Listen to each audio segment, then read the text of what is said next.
Let's now talk about two important concepts of choice and constraints, which are key to the overall understanding of genre and genre analysis.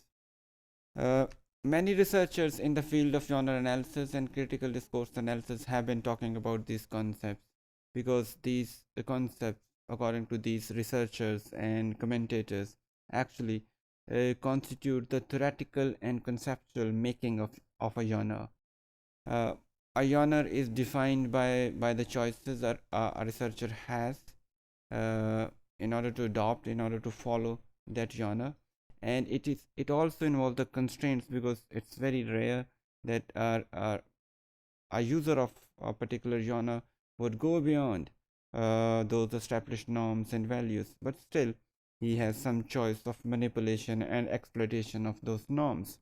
If we just draw on the works of various people who have written about or worked in the field of genre analysis, for example, David Swales, they have the view that genre includes both choices and constraints, regularity and chaos simultaneously.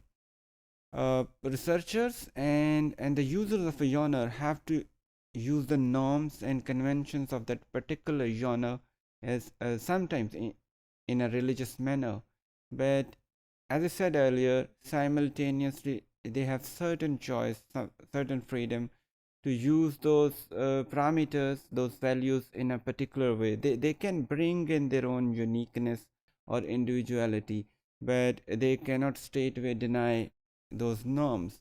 So, therefore, we have a kind of regularity in the patterns of using a particular genre.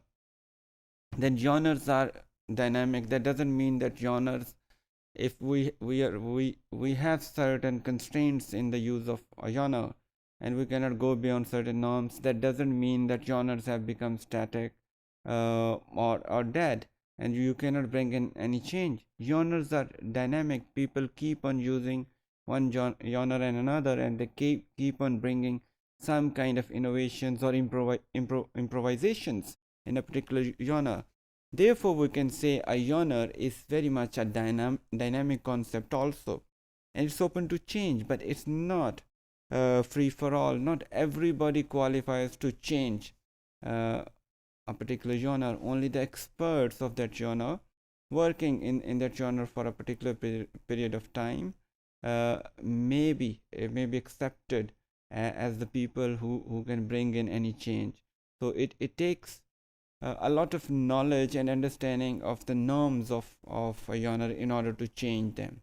A mere slight variation would not bring in any change, rather, it would be considered as a variation from the norm. In order to bring in a permanent change or a change which is acceptable to many, would involve a lot of following of the conventions and their deep understanding.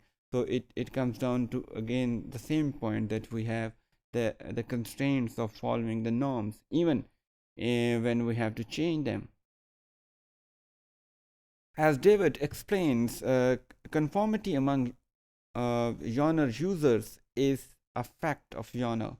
This is something which is an established reality that we have to conform to the values or norms of a certain genre if we want to follow it. And for genres provide an expected way of acting and further argue that constraint and choice are necessary and positive uh, components of genres. They are not only important, uh, but they make us understand a particular genre. Therefore, they can be considered as positive elements also. In Bhatia's words, we can say that practicing a genre is almost like playing a game in which you have to follow certain rules and uh, rules of the game religiously. You cannot move away from those rules if you want to practice it. We all follow certain sports. Most of us do follow sports. We know that every sports have particular rules, and if we deny those rules, we may be we may be denying the overall spirit of that game. So, similar to a sports, genre is also about following the rules religiously. Then Bhatia considers the art of genre as a game in which writers and readers play skillfully and succeed by their manipulation and exploitation. This is how, when you practice a genre skillfully, sometimes in order to bring in some ideological or any other form of uniqueness, you might bring in certain change, and for that you can skillfully manipulate or exploit certain rules of that genre.